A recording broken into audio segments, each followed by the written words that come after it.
I just saw Dune Part 2 in the theater, and every part of the movie technically was amazing, but it still felt a bit detached and cold.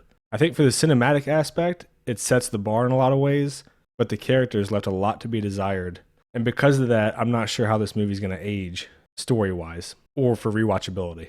To be fair to the movie, the way that the book is written is very detached and analytical, very serious, very deadpan.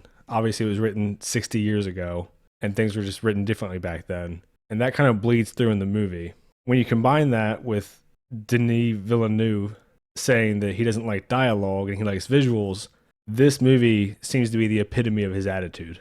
The CGI was unbelievable. Obviously, you have Hans Zimmer doing the music, which is always great, and it was epic. The action in the movie was awesome. Almost all the performances were great. I kind of felt like Zendaya was the weak link here. Everyone else feels like part of the world, and she kind of feels like she was just plopped in from our world into the movie. I'm not exactly sure why, but something about her just feels a little bit out of place. You get all these crazy wide shots that are awesome, some pretty lengthy shots for the action scenes and the fighting, which is great. The world building was awesome. It pulled a lot from the book, clearly. I think the two biggest issues that I had with it and why you kind of feel emotionally detached are the pacing and the characters. The characters outside of Paul, you only get a little bit of time with. And because everything is so politically motivated, you end up with a bunch of characters that almost feel one dimensional because they have one clear goal, and that's who they are. I would say Paul and Jessica are the most interesting, who's Paul's mom, because Paul's mom is struggling with her obligations to the Bene Gesserit along with her desire to see the prophecy fulfilled of the Kwisatz Haderach. And the Kwisatz Haderach is the Bene Gesserit prophecy. They say they've been looking for him for like 90 generations. And he essentially has clairvoyance and can travel through space and time, and he's a super powerful being. Paul is sort of being pulled in two directions by the Bene Gesserit and his mother, because they believe he's the Kwisatz Haderach, and the Fremen, who believe he's the Lisan al-Gaib, or Messiah, for their people. And obviously the movie has very heavy themes of dealing with religious extremism, the danger of prophets, and ideological devotion to a high degree. In the movie, they refer to a holy war. In the book, it's called a jihad. It's not a huge change, but I do think it changes the weight of what he's doing and what he's becoming, just because of the connotations of the word.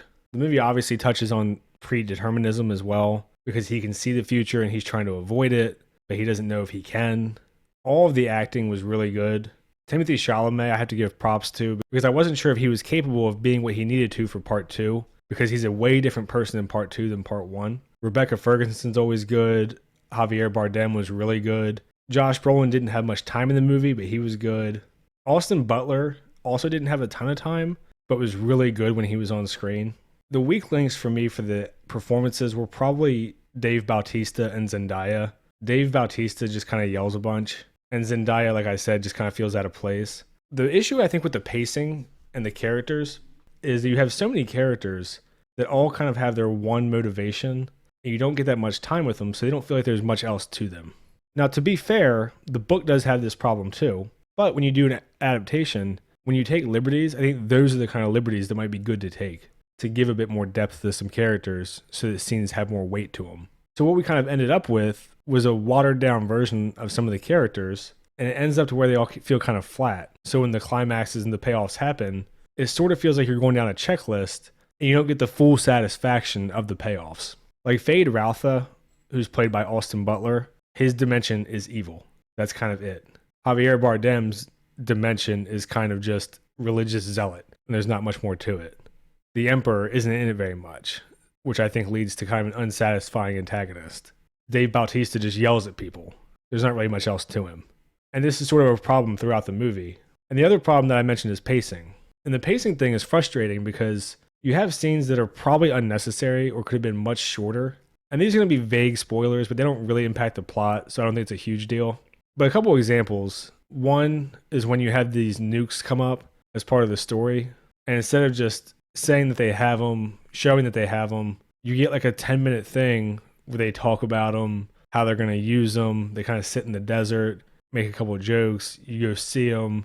They do this slow walk down a dark hallway, and they show them. So you have a scene like that, and then you have another scene with Jessica where she's asking where the water of life comes from. And we get this 5 to 10 minute scene where they show you how they get the water instead of just saying, we get the water here. and then using that extra 15 minutes, which doesn't sound like a ton, but we're talking about a 2 hour and 45-minute movie, that 15 minutes could be used to explore the characters a bit more, to draw the climax out a bit more. Because the climax you've seen part of in the preview, it is a spectacle, and the way that it's shot is awesome. The music's great, it's super epic. But when you're talking about a 2 hour and 45-minute movie, the climax is probably 5 minutes. So then you go back and you look at all these scenes that went probably longer than they needed to, and you're like, man, that extra 20, 30 minutes, however long, could have been used to get a little bit more in depth with some characters. Could have been used to draw the climax out and let it be epic and let it breathe. Those are just a couple of examples of the pacing and character stuff that I'm talking about that I think this movie is not going to age the way that it's being hyped up right now. People are talking about it being the best sci-fi movie ever. And I think it legitimately has a chance to be the best movie of the year because there's not much coming out. But as far as emotional investment, it's middling. And I think when you're talking about longevity, you're talking about emotional investment to the characters. Lord of the Rings will be good forever. The original trilogy of Star Wars has been good for 40 years. The movies that stand the test of time have the characters that you care about, that you get invested in. And like I said, cinematically, this movie will stand the test of time, I think. What they did with the CGI and the special effects was amazing. The world building is incredible. The music and the sound design, all that stuff is great. I love the long shots with the big sandworms going through the desert and the huge wide shots. And even though there's a ton of CGI, because the way that it's shot, it doesn't feel like CGI. It doesn't feel cartoony the way that something in like a Marvel movie might, where they had to rush the CGI out and it looks bad. Everything's a green screen. And you have this almost like uncanny valley effect for the entire movie because the whole thing was shot in front of a green screen. So technically, this movie is an absolute achievement. As an adaptation, I would say it's pretty good. I don't know how much better you can do considering how deep the book is when you're talking about being limited to about 5.5 hours between the two movies. If you wanted a pure adaptation, I would say you need like a Game of Thrones level budget for like a 10 episode season on HBO.